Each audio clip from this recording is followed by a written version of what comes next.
मानसियासो माबे मोदायनि रूप लानानै नर' रूप लानानै मानसिखौ सहाय खालामो खालामा जेरेखम रामा राबनखौ माब्रै गावथारा रामा जाबाय विष्णु अवतार मानसिनि रूपाव फैनानै बिथाङा बै राबननि हुदबान्दालि राबननि अत्याचारखौ दिनै नायनो हायैनि विष्णुआ गावनो जोनोम जानानै रामनि रूपाव राबनखौ ध्वंस खालामफैदोंमोन खालामदोंना खालामाखै रायजो राजा नोंथांमोन खालामदोंमोन नङा होमबा खालामदोंमोन बै समाव बे कौरबनि अत्याचार बै कंस राजानि अत्याचार दिनै बै कौरबनि अत्याचारखौ ध्वंस खालामनो श्री कृष्णआ गावनो दिनै माने माबा जन्म जानानै मानसिनि रूपाव जन्म जानानै बै दुष्टामि 100 जन बिदा फंबाय कौरबखौ जेरखम ध्वंस खालामदों बेबादिनो एबाराव हाग्रामा महिलारियाबो इसोरनि बरदान मोननानै इसोरनि बोर मोननानै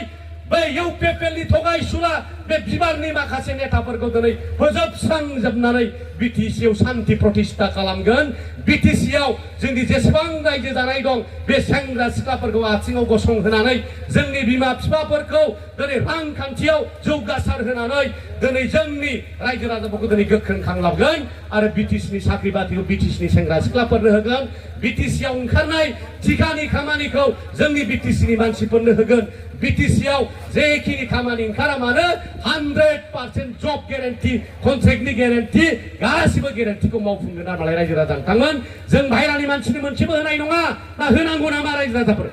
होनाङा नङा होमबा 100% साख्रिनि रिजार्भेसन नांगौ ना नाङा नांगौ नङा होमबा ना नाङा नांगौ ना नाङा ना दुरबलजों बोरै जानो नांगौ होनथारनांगौ बयनोबो नङा होमबा बयनोबो नांगौ नङा होमबा बयहाबो फिसाला दं फिसाजो दङ दंना गैया मानोथो लेखा फोरोंदों फिसाफोरखौलाय साख्रि मोनाबाबो कन्ट्रेक्टर जानांगोन नङा होमबा कन्ट्रेक्टर जायाबाबो मोजां बिजनेस मावनानै जाग्रा जानांगोन जानांगौना जानाङा दा ओंखायनो गासिबो खामानिया बिटिसिनि मानसिफ्राल' मोनगोन बाहेरानो होनाय गैया बे जाबाय जोंनि बेबो गेरेन्टि 25,000ता साख्रि ओंखारनो थांगासिनो दङ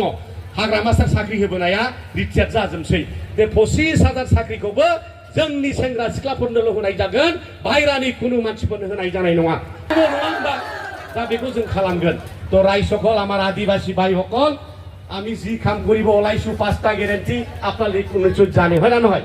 নিশ্চয় জানে 5টা গ্যারান্টি মাটির পাত্তা দেওয়া হবে 100 কোটি টাকার পুরা 5 লাখ টাকাকে দিয়া হবে লগতে আমার ইয়াত মানে 40 কোটি টাকা বা আপনাদের দেবরগাঁও সমষ্টির কারণে 1 কোটি টাকা প্রতি বছর দিয়া হবে 5 বছর 5 কোটি ইয়ার দ্বারাই আমার মহিলা সেলফ হেল্প গ্রুপক আমি 1 লাখৰ পৰা আৰম্ভ কৰি 1.5-2 লাখ টকা দিয়া ব্যৱস্থা কৰিব প্ৰমোদ বড় যিটো আপোনালোকক ঠগাইছে প্ৰতাৰণা কৰিছে ৭৫,০০০ দিম বুলি এনেকুৱা আমাৰ দলে নকৰিব আগ্ৰামা ছাৰ এইটো গ্যাৰেন্টি বুলি কৈছে গ্যাৰেন্টি মানে দিবই আমি আপোনালোকৰ পৰা আশীৰ্বাদ লৈছো আপোনালোকৰ পৰা ভোট লৈছো আমি জিকি গৈছো আমি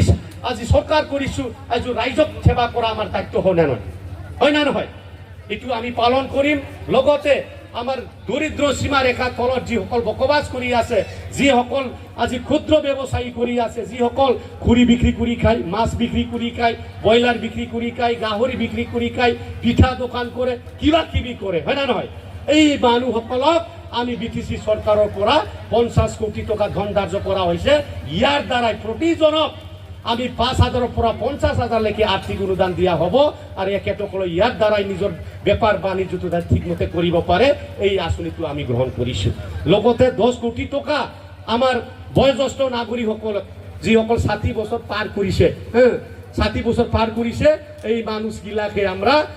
5,000 থেকে 10,000 20,000 পর্যন্ত পয়সা দেওয়া হব যার মাথার বিষ হয় পেটের বিষ হয় কোমরের বিষ হয় শুকুনে দেখে অপারেশন করিব লাগে উখট খাব লাগে ইয়ার কারণে এই ব্যবস্থাটো গ্রহণ করিছে তো এই 5টা গ্যারান্টি সবার কারণে ভাল হয় না নয় আমাক মাটি লাগিব না নাই মাটির 5টা ব্যবস্থা থাকিব লগতে আদিবাসী সকলত এসটিকরণ ইয়ার আমার বিপিএফ দলের পৰা কোনো বাধা নাই আজি যদি অসম সরকার ভারত সরকারে এনওসি বিচারে আমি কালিয়ে দিয়ে দিম ইয়ার কারণে আপনাদের কারণে আমি একটা ভাল খবর আজি দি আছো এইখিনি হল যিকোনো সময়ত আমি এনওসি দিম প্রমোদ বড় নিচিনা আমি বাধা দিয়া নাই কিন্তু প্রমোদ বড় আপনাদের বাধা দিয়ার কারণে এসটিন হওয়া নাই আজিকালিতে তো এইখিনি আপনাদের মনত রাখক বিখিনি বাত্রাকে গোসোক থালাই দে নङा गोसोआव दंना गैया थालायजोबगोन नङा होमबा नों प्रमोद बर' बादि नङा बेखौ स्पष्टखा 100 बार बुंबाय थाबाय आं नङा होमबा सैथो बाथ्राखौ बुंनो गिनो नाङा फासयनो नाङा सैथोआ जेब्लायबो जै जायो दा बेखिनि बाथ्राखौ बुंनानै आंनि फंनैसो बाथ्राखौ बेयावनो फोजोबबाय जय बिपिएफ जय BPM जय हाग्रामा सारनि जय हाग्रामा सारनि नांगोलनि सावगारियाव भट नांगोलनि सावगारियाव भट हो नांगोलनि सावगारियाव भट नांगोल सबित भट नांगोल सबित भट नांगोल सबित भट दियक नांगोल सबित भट दियक BPM जिंदाबाद BPM जिंदाबाद धन्यवाद थैंक यू